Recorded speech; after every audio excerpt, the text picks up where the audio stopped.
Hello everyone, I'm Justin, and for today's video, we are taking a deep dive into the trash. Play the music.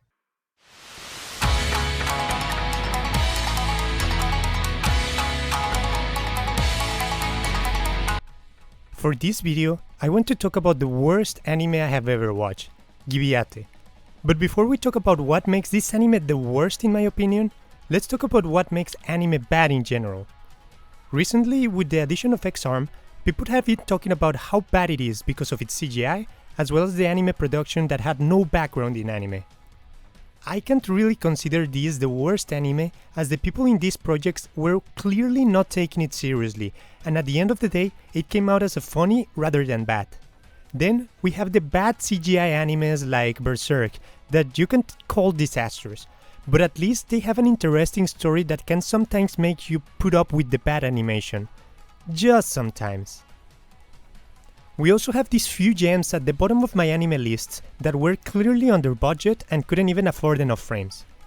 And then, we get the animes that have an interesting story but miss the landing by completely changing everything in 1 or 2 episodes before the ending by giving an unnecessary plot twist. Looking at you, darling in the Franks. But what do you get when you combine everything? Bad CGI, uninteresting characters, the worst plot twist you can imagine, and a production that was clearly trying but failed in every aspect of the process. I present you Gibiate. Gibiate is a take on too many tropes that make no sense. Ninjas and samurais, time traveling, virus apocalypse. The story focuses on a virus that infected everyone in 2030. A ninja, a samurai, and a monk from the old times walk into a portal and get transported to the future, where they find the Gibias, monsters created by the virus infection on humans, and help protecting a half-Japanese girl with her delusional mom and a doctor trying to cure the virus. And I'm not gonna lie, I remember reading the synopsis before it came out and I thought it was a bit interesting, especially since it was an anime original, so there was no need to adapt a manga. You could literally do whatever you wanted, but they just decided to make a burning trash can. They just failed at every possible aspect. First of all, I remember watching the first episode and my reaction to watching the monster was like, what the fuck? Apparently the virus transforms into bad CGI. But okay, let's see where this goes. A camp that has survived for months but suddenly starts malfunctioning? How convenient for the plot. Bullets don't work on the things, but apparently a sword does the job? And oh wait, I forgot to say, but they bite. And apparently when they bite you, you transform into monsters, but not all the times they bite you, that means you transform. But literally every time it happens, aside from the main character, they always get transformed.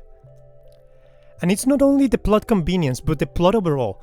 We find a policewoman, her Yakuza dad and his buddies conveniently all survive and are stealing your food instead of uniting in an apocalypse, so let's just travel to the rural areas instead of a disease control facility where the doctor could finish the cure. All the plot points that could make any sense were thrown out the window. And what is worse are the deaths. You would think that seeing somebody die and get transformed into a monster would be an emotional moment, but half the time they just happen out of camera. And what is going on with her mom? Apparently she was delusional, but when the monsters are close by, it's time to go back to sanity. So many inconsistencies that make you lose your head. Then we get the useless flashbacks that brings nothing to the story.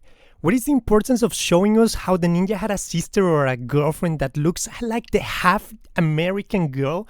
Or how the samurai was betrayed by his lord, which doesn't serve us anything aside than telling us that he had a tough life.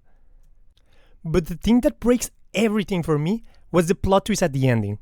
You see, in reality, the doctor was from an alien race, and I'm not making this up. By drinking the blood of God Soma, you will gain a special power, but if you are incompatible, you become a monster instead. His wife's father was creating an artificial version and his wife took the artificial version by mistake, which I guess happens. He flees the planet with his wife in cryogenic state, but his ship damages after being too close to the sun, which sends his wife to Earth and he arrives to Japan to meet everybody. Yeah, it makes no sense at all. Because his wife dies at the hands of the humans, he empowers himself and fights everyone. This made no sense at all. First of all, we met the monster a few episodes ago and you never mentioned anything. And how did you get access to the facilities in the first episode? How did the army trusted you since you were not even a real doctor on Earth? Nothing made sense, and it was clearly an idea from the production to have a shocking plot twist to engage the audience. And worst of all was the ending. After defeating the monster, the main edgelord over here gets stung, so the girl and the ninja live on a boat while the samurai goes off to fight some more monsters. Guys, it's the last episode, but we didn't fix the problem of the virus. Let's just leave it for the second season and just end it with a cliffhanger.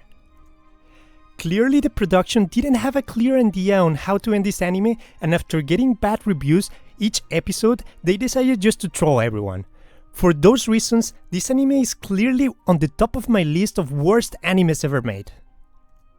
What did you guys thought about this anime? Did you have the endurance to watch it completely? Is there any worse anime than this? Let me know in the comments below. Until then, see you guys next time.